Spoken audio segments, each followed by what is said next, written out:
Alors ce Christ en croix qui est présent là dans cette chapelle qui est dite la chapelle du Christ est là depuis les années 1969-1970 par la volonté du prêtre de la paroisse de l'époque, l'abbé Laet-Juzan.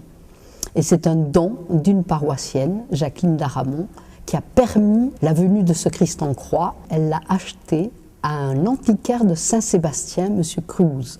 Ce Christ a pu être étudié et restauré en 2010 de manière remarquable. Donc maintenant on connaît l'origine de ce Christ. Ce serait un Christ castillan, probablement de la région de Valladolid, qui daterait du début XIIIe siècle. La personne qui a proposé cette restauration est Hortensia Gauthier, qui était conservateur délégué pour les antiquités et objets d'art.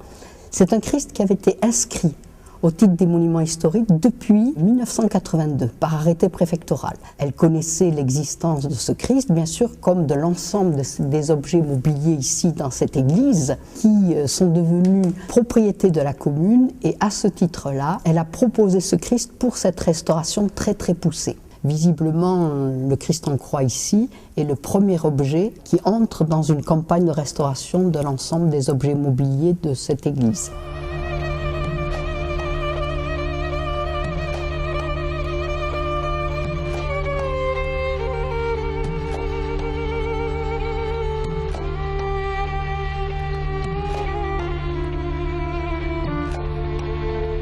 Il a été déposé en décembre 2010 afin d'être transporté à Grenoble où se trouve donc Nucléart, qui a été le laboratoire qui a procédé à l'étude et à la restauration de ce Christ. On sait qu'il est en pin sylvestre, et surtout ce qui est extrêmement intéressant, c'est que le bois de la croix comme le bois du Christ sont de même origine. Pour le visiteur ou le paroissien qui regarde ce Christ et qui l'a connu avant restauration, il est frappé par les couleurs à l'heure actuelle, puisque lorsqu'il est parti en décembre 2010, il était couvert d'un repeint, je vais dire une espèce de brun, qui couvrait l'ensemble de l'œuvre, ce qui lui donnait un aspect un peu sale. En fait, c'était le quatrième repeint de ce Christ en croix qui devait homogénéiser l'ensemble. Vous posiez la question de la longueur de ce travail de restauration. Décembre 2010, il quitte l'église de Saint-Vincent. Il est transporté à Grenoble. Immédiatement, il est mis en quarantaine et il est traité contre les insectes par irradiation. Ça dure 1 jour. À partir de ce moment-là, l'objet va entrer dans les laboratoires pour études et restauration. Ça a été très long parce qu'il a fallu travailler sur la consolidation de l'œuvre et sur tous les repeints et choisir quel est le repeint qui serait finalement proposé à la fin du nettoyage.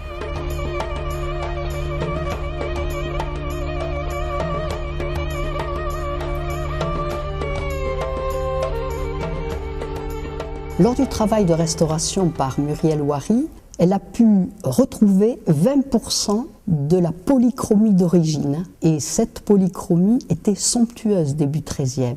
La barbe et les cheveux du Christ étaient dorés. Le périsonium, c'est-à-dire la pièce de tissu qui est sur le Christ, était rouge vermillon à l'intérieur, bleu lapis-lazuli dehors. Le bois de la croix était vert. Donc cette restauration a permis de redécouvrir, mais on n'a pas pu revenir à cette restauration parce qu'elle n'était que lacunaire.